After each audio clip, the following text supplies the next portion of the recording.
Bismillahirrahmanirrahim. Assalamualaikum warahmatullahi wabarakatuh.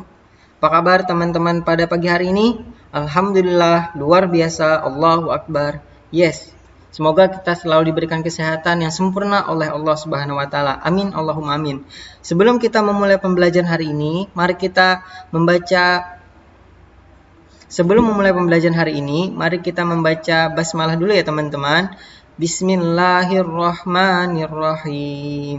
Mudah-mudahan dengan membaca bismillah ini pembelajaran kita hari ini diberikan keberkahan dan juga kemudahan oleh Allah Subhanahu wa Ta'ala. Amin, Allahumma amin.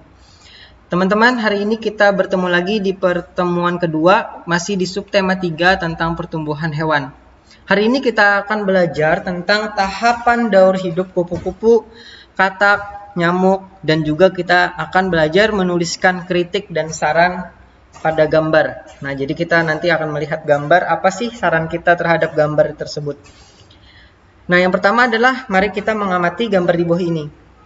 Nah, gambar di bawah ini ada gambar ayam, anak ayam, dan telur. Dan juga di sini ada gambar kupu-kupu.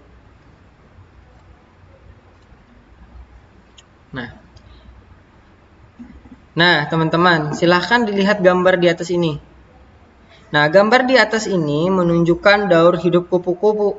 Apa itu maksudnya daur hidup kupu-kupu? Maksudnya adalah daur hidup kupu-kupu adalah siklus perkembangbiakan kupu-kupu atau pertumbuhan kupu-kupu, di mana kupu-kupu itu mulai dari kupu-kupu dewasa bertelur, kemudian di mana pertumbuhan kupu-kupu itu mulai dari kupu-kupu dewasa yang bertelur, kemudian telur itu menjadi ulat, kemudian ulat itu menjadi kepompong, dan kemudian kepompong itu menjadi kupu-kupu dewasa lagi, dan seterusnya. Nah, jadi itu namanya daur hidup.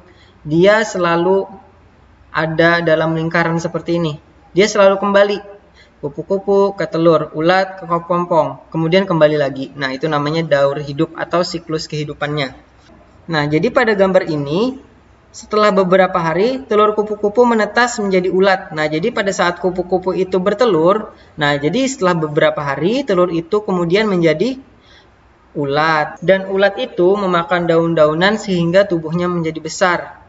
Kemudian ulat mencari tempat untuk berdiam diri dan membentuk kepompong. Nah, ini adalah contoh kepompongnya. Setelah itu, tubuh ulat berubah menjadi kupu-kupu. Semua makhluk hidup memiliki daur hidup. Betapa sempurnanya ciptaan Allah. Semua makhluk hidup memiliki daur hidup. Nah, di sini semua makhluk hidup maksudnya adalah pasti memiliki daur hidup. Contoh ayam tadi. Dari ayam dewasa, dia bertelur, kemudian telurnya itu menjadi anak ayam. Anak ayam akan menjadi ayam dewasa. Ayam dewasa itu kembali bertelur. Seterusnya seperti itu. Semua makhluk hidup pasti seperti itu. Nah, jadi di sini ada tugas, ceritakan setiap tahapan daur hidup kupu-kupu menggunakan kalimat antum sendiri. Nah, jadi silahkan buat tahapan-tahapan seperti ini. Ini sudah ada gambarnya. Ini adalah gambar apa? Nah, lihat dari sini. Nah, di sini ada telur kupu-kupu. Nah, silahkan teman-teman menjelaskannya dengan kata-kata teman-teman sendiri ya. Nah, nanti silahkan dibantu Umi atau Abinya. Nah, di sini juga silahkan diisi. Nah, kemudian di sini ada gambar daur hidup katak. Nah, jadi daur hidup katak ini adalah siklus pertumbuhan katak. Jadi dari katak dewasa dia bertelur. Kemudian telur katak itu menjadi berudu atau kecebong. Kemudian berudu itu menjadi katak muda dan akhirnya menjadi katak dewasa. Kembali lagi katak dewasa akan bertelur. Nah, di sini jelaskan selain kupu-kupu, katak juga memiliki 4 tahapan daur hidup. Mulai dari telur, berudu, katak muda, sampai katak dewasa. Katak mengalami perubahan bentuk yang sangat berbeda. Daur hidup katak ini mulai dari telur berubah menjadi berudu berubah menjadi katak muda yang memiliki ekor, katak muda berkembang menjadi katak dewasa. Nah, selanjutnya adalah daur hidup nyamuk.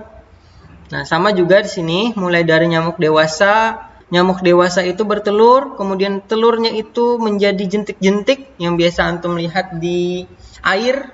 Nah, itu adalah jentik-jentik bakal menjadinya nyamuk. Kemudian jentik-jentik itu menjadi pupa, dan pupa akhirnya menjadi nyamuk. Kembali lagi, nyamuk akan bertelur. Seperti itulah siklus atau daur hidup dari nyamuk. Nah, jadi tahapan perkembangan nyamuk berlangsung sangat cepat dan terjadi pada media air. Beberapa nyamuk dapat menjadi penyebar penyakit yang mematikan. Contohnya adalah penyakit menular, yaitu penyakit demam berdarah. Nah, teman-teman pasti sering mendengar penyakit demam berdarah ini. Nah, penyakit demam berdarah ini diakibatkan oleh nyamuk. Penyakit demam berdarah dapat mengakibatkan kematian. Selain demam berdarah, banyak lagi penyakit lain yang ditularkan nyamuk. Salah satu penyebab berkembangnya nyamuk adalah banyaknya genangan air. Nah, di sini. Karena air adalah tempat hidupnya telur nyamuk dan juga jentik pupa pun di dalam air. Nah, jadi tempat berkembangnya nyamuk adalah air. Jadi, teman-teman, membersihkan lingkungan serta membuang benda yang sudah tidak dipakai itu harus kita lakukan agar tidak dijadikan tempat berkembang biakannya nyamuk.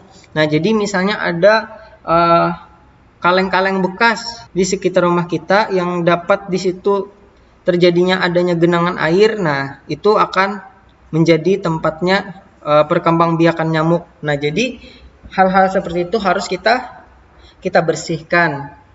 Nah, jadi oleh karena itu mari kita bersama-sama mengingatkan masyarakat, mengingatkan tetangga agar selalu menjaga lingkungan.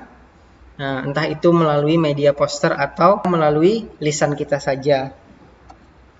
Nah, menjaga kebersihan lingkungan adalah tugas kita semua. Kita harus saling mengingatkan untuk selalu menjaga kebersihan lingkungan. Menjaga kebersihan lingkungan perlu dilakukan agar dapat hidup nyaman dan sehat. Namun menyampaikan pesan harus dilakukan dengan sikap yang baik dan bahasa yang santun. Nah, jadi teman-teman, menjaga kebersihan itu sangatlah penting untuk kesehatan lingkungan kita atau untuk kesehatan tubuh kita. Jika lingkungan kita bersih, maka hidup kita akan nyaman karena di lingkungan kita tidak ada sampah-sampah yang berserakan atau nyamuk-nyamuk yang dapat mengundang penyakit. Nah, jadi menjaga kebersihan itu adalah sesuatu yang wajib untuk kita sebagai muslim juga, karena kebersihan itu sebagian daripada iman. Nah, jadi kalau kita mengaku sebagai orang yang beriman, maka kita harus selalu menjaga kebersihan.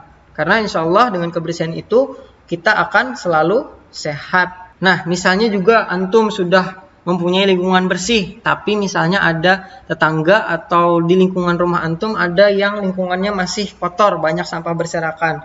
Nah, silahkan diberi nasihat, tapi harus dengan cara yang baik dan santun. Nah, di sini kita akan berlatih menyampaikan pesan yang sopan kepada orang lain. Nah, jadi di sini misalnya nih, tuliskan saran antum jika teman atau tetangga antum melakukan hal berikut. Nih, misalnya nih ada seseorang yang membuang sampah sembarangan, misalnya di jalan atau di selokan. Nah, jika antum melihat seorang anak yang membuang sampah sembarangan, saran yang akan antum sampaikan adalah, atau teguran yang antum sampaikan seperti apa? Nah, silahkan ditulis di titik-titik berikut ini. Oke, teman-teman? Siap, bagus.